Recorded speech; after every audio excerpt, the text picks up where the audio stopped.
আজ আমি তোমাদের সাথে আমার নিজের একটা রেসিপি শেয়ার করছি, যেটা হলো এগ চিলির রেসিপি।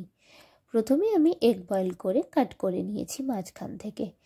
এরপর এগগুলোকে ভাজার জন্যে ময়দা, কর্নফ্লাওয়ার, নুন, গোলমরিচ, অল্প পরিমাণ লঙ্কা গুঁড়ো দিয়ে জল দিয়ে ভালো করে ব্যাটারে মিক্সড করে ডিমগুলোকে ভেজে নিয়েছি। এরপর কেটে নিয়েছিলাম তেরচাভাবে পেঁয়াজ, ক্যাপসিকাম, লঙ্কা, রসুন।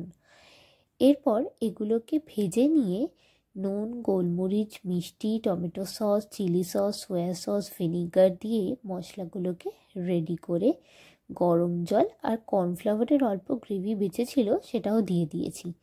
দিয়ে দেখো ভালো করেই আমার গ্রেভিটা রেডি হয়ে গেছে। এরপর আমি ভেজে রাখা ডিমগুলো এর মধ্যে অ্যাড করে দিয়েছি। আমার রেসিপি রেডি হয়েই গেছে। তোমাদের যদি আমার এই রেসিপিটা ভালো লেগে থাকে তাহলে তোমরাও ট্রাই করতে পারো।